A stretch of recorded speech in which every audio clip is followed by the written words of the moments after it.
যে কষ্টটা তোমাকে এমন একটা রাস্তায় নিয়ে গেল যেটা জীবনের অনেকগুলো বছর তোমার কাছ থেকে নিয়ে নিয়েছিল। 9 বছর 9 বছর নিয়ে নিয়েছিল। ড্রাগস বা মরফিন ইত্যাদি প্রভৃতি ইনজেক্ট করা, তখন করে যখন নিজের বাড়ি ফিরতে পারছি না, বাঙুর হসপিটালের পেছন দিকে খবরের কাগজ পেতে ঘুমোনো, বাড়ি ফিরতে না পারা। তুমি নিজেই রিহাবে যাবে সেই ডিসিশনটা নিয়েছিলে? হ্যাঁ। তো সেই রিয়ালাইজেশনটা কিভাবে এলো আর কবে? যেখানে যেখানে ইনজেক্ট করতাম সেই জায়গাগুলো পচে যাচ্ছে, থসথস করছে। তো আমি দেখলাম যে মরতেও যখন পারলাম তখন একবার বাঁচার চেষ্টা করি, কিন্তু গ্যাঁড়া কলটা হলো যে ট্রিটমেন্ট করতেও তো খরচ আছে। তারপরে যখন ওখান থেকে বেরোলে সেই লাইফটা কি খুব ইজি হয়ে গেছিল, স্মুথ হয়ে গেছিল, না আরো বেশি ডিফিকাল্ট হয়েছিল? আমার পক্ষে খুব স্মুথ হয়ে যায়। আমি আকাশ বাংলায় প্রোডাকশন অ্যাসিস্ট্যান্টের চাকরি, রিসার্চার থেকে শুটিংয়ে পাঠানো হতো যে ডিরেক্টরের চাটা সন্দেশটা বিস্কুটটা ঠিক করে খাচ্ছে কিনা, এদের খাবার ওদের টাকা পয়সা দিয়ে দাও, সব হিসেব লেখা, এই কাঁচা টাকা ঘাঁটা, সবার দায়িত্ব নেওয়া। এই করতে করতে দেখলাম যে আমি সঠিক টাকা সঠিক জায়গায় দিয়ে দিতে পারছি, 5 টাকা সরিয়ে রাখতে হচ্ছে না।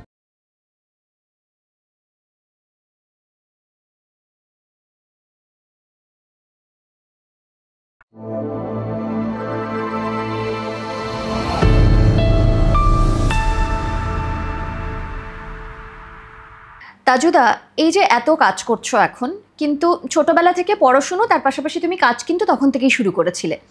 তারপরে মাঝখানে একটা দীর্ঘ সময়ের বিরতি এলো এবং সেটা তুমি বহু প্ল্যাটফর্মে অনেকবার বলেছো কি কারণে, এবং এই যে নেশার প্রতি আসক্ত হয়ে যাওয়া এবং সেটা কেন একটা সম্পর্ক ভেঙে যাওয়া, সেখান থেকে নেশার প্রতি আসক্ত, ওই চ্যাপ্টারটা আমি শুনেছি। তবুও তোমার কাছ থেকে আরও একবার শুনতে চাই। মানে ওই যে বললে তুমি তো কষ্ট পাও না এখন, কিন্তু তখন তো কষ্ট একটা পেয়েছিলে, যে কষ্টটা তোমাকে এমন একটা রাস্তায় নিয়ে গেল যেটা জীবনের অনেকগুলো বছর তোমার কাছ থেকে নিয়ে নিয়েছিল। 9 বছর 9 বছর নিয়ে নিয়েছিল। তো সেই কষ্টটার থেকে কি জীবনে কষ্ট আর না পাওয়ার একটা মানে তেজ বা একটা কিছু পজিটিভ কিছু ভাইব পেয়েছিলে? মানে সেই সময়টা কি হয়েছিল অ্যাকচুয়ালি? দেখো, ড্রাগস বা মরফিন ইত্যাদি প্রভৃতি ইনজেক্ট করা, তখন করে যখন নিজের বাড়ি ফিরতে পারছি না, বাঙুর হসপিটালের পেছন দিকে খবরের কাগজ পেতে ঘুমোনো, বাড়ি ফিরতে না পারা। তখন তো এত কম্পিউটার ল্যাপটপের যুগ ছিল না। রেলের টিকিট বুকিংয়ে বিরাট লাইন হতো ওই বাইরে বেড়াতে যাওয়ার, এবং ওই 2 মাস রেল বেড়ানো যাওয়ার সময় আমি নবাব। তার কারণ হচ্ছে যে প্রথম 1-2 জনের মধ্যে আমি দাঁড়িয়ে আছি। এবার যে লোকটা 25 নম্বর 30 নম্বর 200 নম্বরে দাঁড়িয়ে আছে, সে তো খুব ভালো করে জানে 8টার পরে টিকিট খুঁজলে পাবে না। এটা তুমি কোন সালের কথা বলছো? 92-93। ফলে পুজোর সময় মানে আপনি কোথায় যাবেন? দার্জিলিং। নিয়ম হচ্ছে পুজোর সময় টিকিটের দাম যদি 500 টাকা হয়, দালাল রেট হচ্ছে 500 টাকা। টিকিটের দাম আর আমার দাম এক। এবার ওই 6টা নাম 8টা নাম, যতগুলো নাম হোক আমার, ততগুলো টাকা প্রতিদিন। এবং সেটা হয়ে যাওয়ার পর আবার লাইনে দাঁড়ানো, তখন পেছনে চলে এলেও কোনো অসুবিধে হয় না। তার কারণ হচ্ছে যে ধরো তুমি দার্জিলিং যাবে, আমি শুধু জিজ্ঞেস করে নিই যে দাদা এত পরে এসে বলছেন দার্জিলিং, যে কোনো ট্রেনে টিকিট হবে, কিন্তু আপনাকে দার্জিলিং নামিয়ে দেবো, কিন্তু দার্জিলিং মেল বললে আর হবে না, কারণ আপনি এত পেছনে দাঁড়িয়ে আছেন। তো সে রাজি হয়ে গেল। সে তার আগে কাউন্টারে গিয়ে খোঁজ নিয়ে এসছে যে সমস্ত ট্রেনে এনজেপি অবধি বুকিং হয়ে গেছে, কোনো ট্রেন ফাঁকা নেই। সে রাজি হয়। 2000 টাকা লাগবে।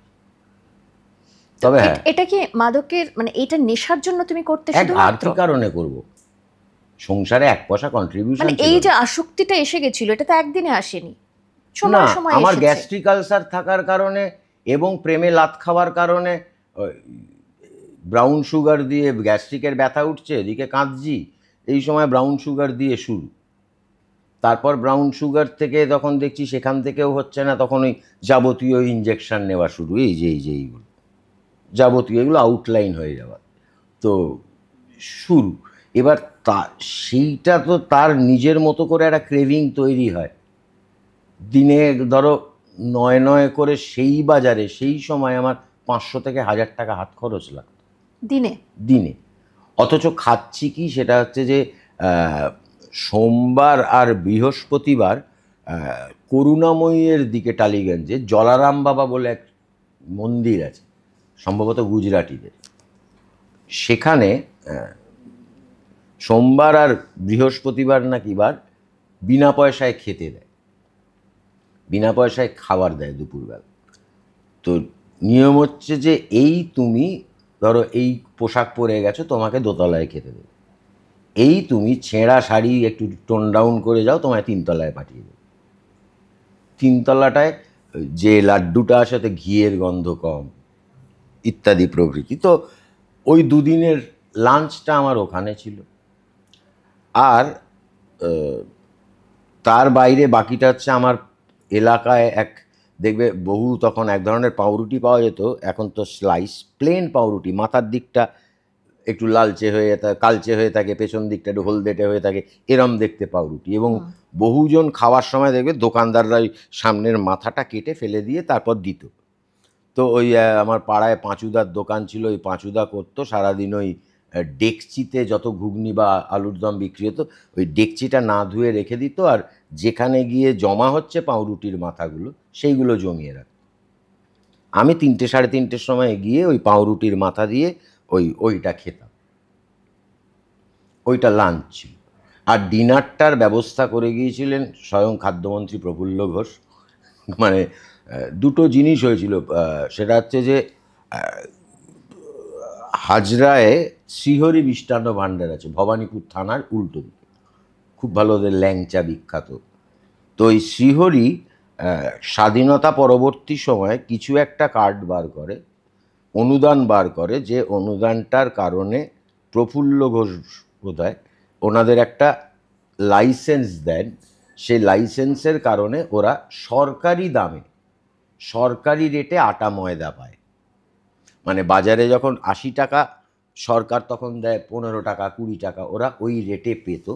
এবং শর্ত ছিল একটাই, যে সারাদিনের অবিকৃত জিনিস বিলিয়ে দিতে হবে।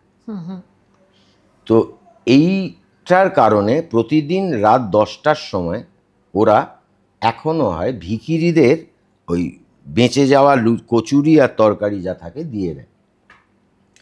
তো তার ঠিক বছর কয়েক আগে আমি আশুতোষ কলেজে পড়তাম, আমি কলেজের এক নেতৃত্বে ছিলাম, কলেজের কালচারাল সেক্রেটারি ছিলাম, বহু মারপিট করেছি।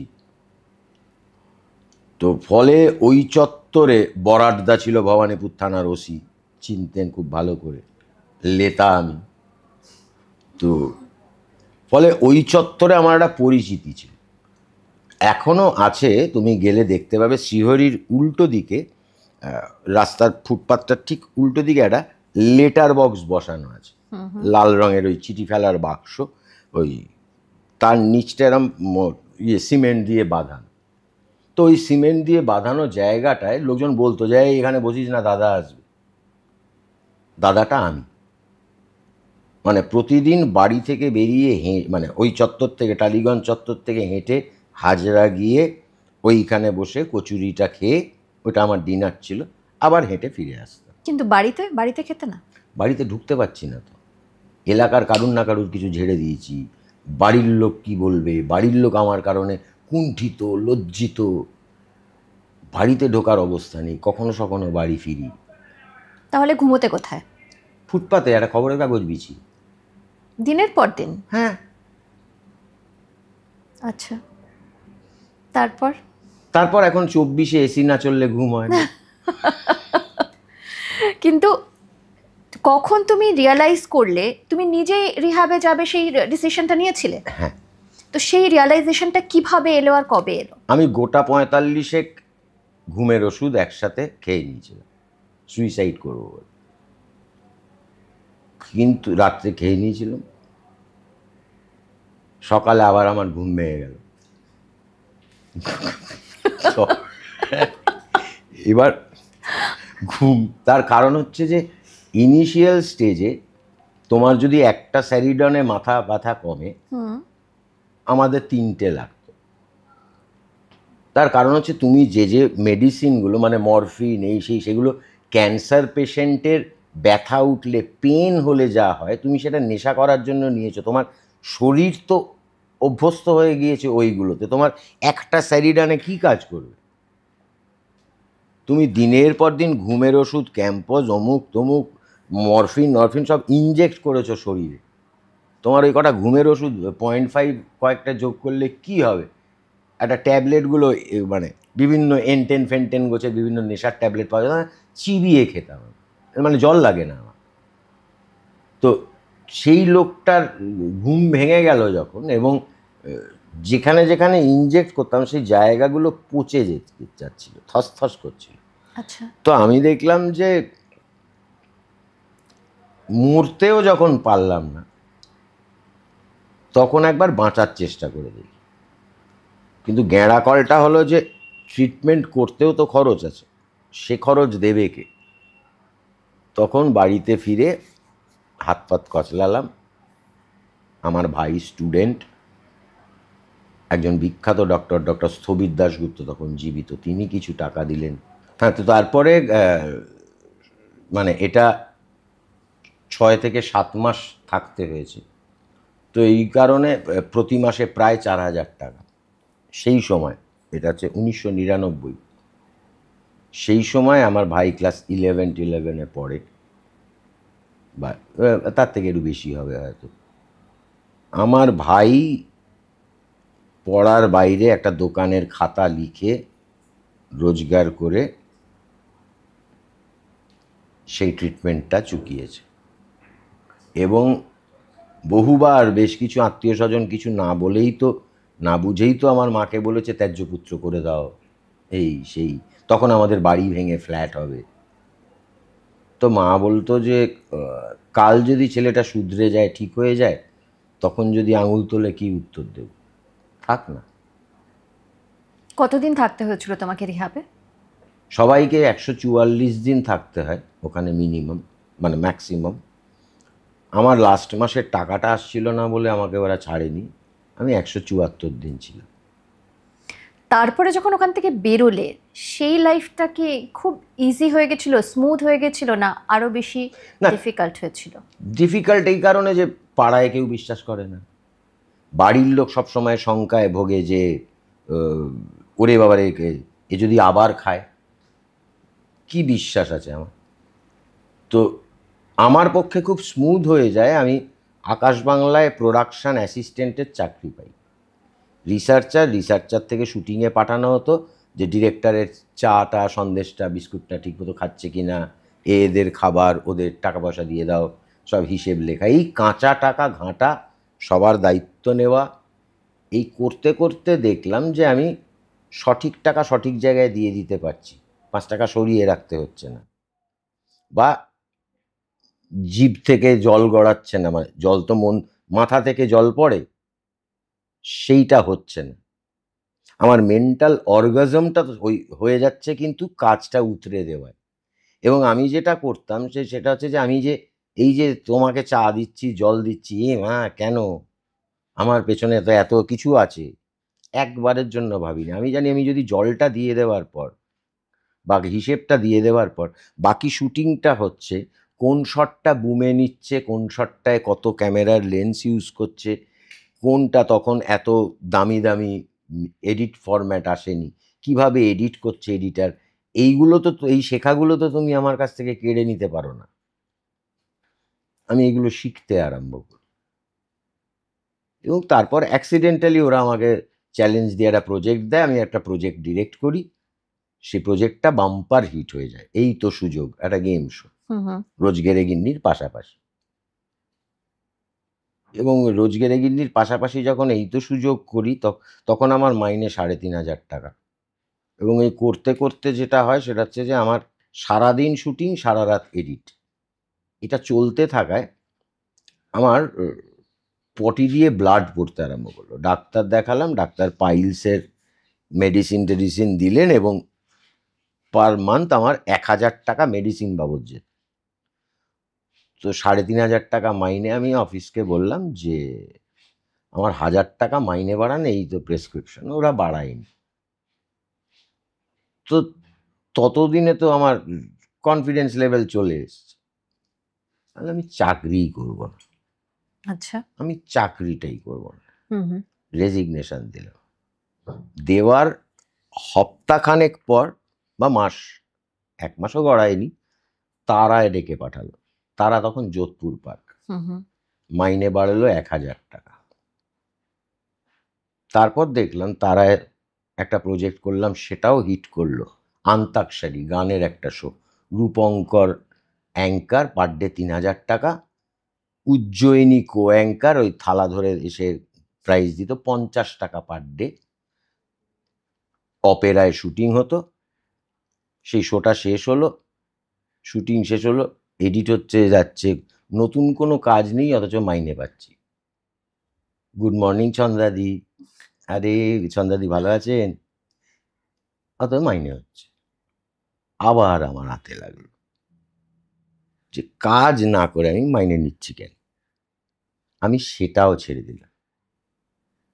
ছেড়ে দিয়ে আমি এমন একটা জায়গায় জয়েন করলাম, যে অফিসটা আকাশ বাংলা 5 তলায়, সেই অফিসটা আকাশ বাংলার 1 তলায়, এবং আমার মাইনে বোধহয় 30 না 35,000 টাকা, 1 লাফে। 1 লাখ।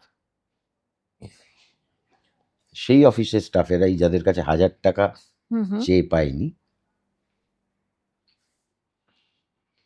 তারাই দেখছে যে আমি কিন্তু ঢুকছি সেইখানে প্রোগ্রামিং বা কন্টেন্ট হেড হয়ে। 1.5 বছরের ব্যবধানে 10 গুণ বেশি মাইনে নিয়ে। একদম। তো তার ফলে আর কি নেশা করতে লাগে। হ্যাঁ, মানে এটাই আমার জানার যে যখন তুমি রিহ্যাব থেকে এসে কাজের মধ্যে ঢুকে পড়লে, তারপরে একবারের জন্য কি এই নেশার দিকে মন, বা কখনো তোমার যে সমস্ত জিনিসগুলো তুমি নিতে, কখনো ইনজেকশন আকারে বা কখনো অন্য প্রকারে, সেগুলো নেওয়ার কখনো ইচ্ছে হয়েছিল বা মনে হয়েছিল, খুব একটা ইগারনেস এসেছিল, আর্জ হয়েছিল নেওয়ার জন্য? না, আমাদের না নার্কোটিক অ্যানোনিমাসে একটা জিনিস বলতো যে লাইফে নেশা ছেড়ে দূরে থাকার জন্য একটা জিনিস খুব দরকার, which is ABC, avoid bad company. তো ঠিক কলকাতা পুরসভার যে মূল অফিসটা নিউ মার্কেটে, তার নিচে বেশ কিছু লোক বসে দেখবে ইঞ্জেকশন নিত, একদম ওপেন রোডে। আমরা নেশা করতাম তখন, RSV হয়নি, ওইখানে একটা সিনেমা হল ছিল, সেটা প্রদীপ ভাঙা পড়েছে, সেইখানে সমস্ত বন্ধুরা একজোট হতো। আমি ইনিশিয়াল স্টেজে প্রায় 10 বছর কোনো দিন একা টালিগঞ্জ ফাঁড়ি ক্রস করিনি। কোনো দিন যে আমার যদি তাকালে কোনোভাবে ইউফোরিক কল হয়, আমি যদি কোনোবার গাড়ি করে ফেরত আস্তে আস্তে নিউ মার্কেট পড়ে, আমি ওই রাস্তাটা পড়ে আমি কর্পোরেশনের উল্টো দিকে ইচ্ছাকৃত ঘাড় ঘুরিয়ে রাখতাম। আমি আমাদের নার্কোটিক অ্যানোনিমাসে আছে যে ধরো তুমি অ্যাডিক্ট, তুমি খাচ্ছ, তোমাকে তুলে কোনো হসপিটালে মানে কোনো ট্রিটমেন্ট সেন্টারে নিয়ে যেতে হবে। বহু অ্যাডিক্ট আছে যারা তোমার বাড়ি যায়, তখন তুমি ইউজ করছো, বলছে আচ্ছা তুই খেয়ে নে, তারপর যাবি, খেয়ে নে। সামনে বসে খায়, ওদের সামনে বসে খায়, তারপর নিয়ে যাওয়া হয়। তো আমার কাছে এরম, ওকে একটু তুলে মানে যাবি সাথে, আমি যাই। আমি দেখলাম যে সব সাহসটা, কিছু কিছু জিনিস না পারা, যেটা ছিল না সব পেলে নষ্ট জীবন। আমি ওই এক্সপেরিমেন্টের মধ্যে দিয়ে গিয়ে, যে তুমি আমার সামনে বসে ড্রাগ নিচ্ছ, দেখি তো আমি পারি কিনা, দরকার কি আমার, আমি তো অনেক কিছুই পারি না। কত স্বপ্ন ছিল রানী মুখার্জির কপালে সিঁদুর দেবো, পেরেছি তো, এটাও না পারার মধ্যে থাক, ওই চেষ্টাটাই করিনি। ফলে কিন্তু যেটা হয় সেটা হচ্ছে যে আমার সামনে, আমি তো গাঁজাও খেয়েছি প্রচুর, মদও খেয়েছি। একটা সময় গাঁজার গন্ধে খুব ইউফোরিক কল, ওই একটা অদ্ভুত টানা ইনিশিয়াল স্টেজে ছিল, এখন বমি পায় আমার। যে কারণে আমার ইউনিটের যারা ওই গোগো পেপারে খায় তাদের কড়া নির্দেশ আছে যে আমার নাকে গন্ধ ঢুকবে সেই ডিস্টেন্সের বাইরে গিয়ে খাও। মানে এটা নিজের উপর একটা কন্ট্রোল এসে গেছিল হ্যাঁ। তোমার আস্তে আস্তে। হ্যাঁ, এবং মদ আমার সামনে বসে খায়। আমার বাড়িতে মদ রাখা থাকে, যে জানি তুমি আসবে, আমি মদ রেখে দিয়েছি তোমার জন্য এনে।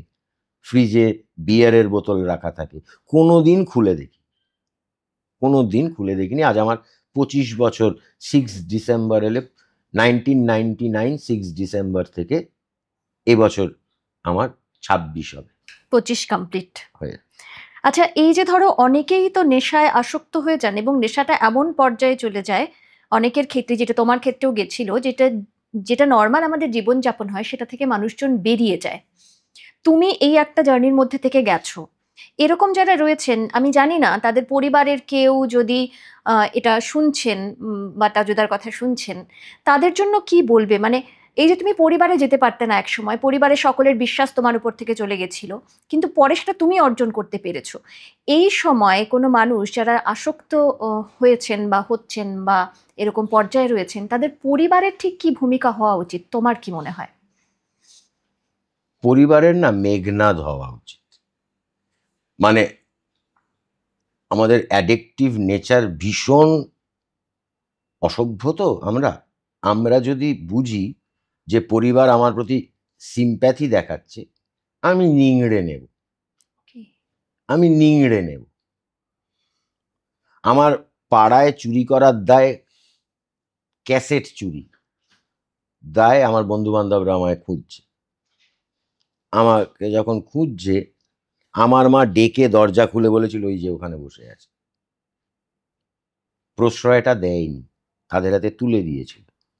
কিন্তু ওই যে মেঘনাদ বললাম, যখন তাকে বলা হয়েছে তুমি তো ওকে ইয়ে করলেই পারো, ত্যায্যপুত্র করে দাও, তখন বলছে কাল যদি নেশা ছেড়ে আসে কি উত্তর দেবো? ত্যায্যপুত্র করতে যাবো কেন? আমি জানতাম যে সারেন্ডার করলে আমার ভাই, ছোট ভাই ওইটুকু, সে এগিয়ে আসবে।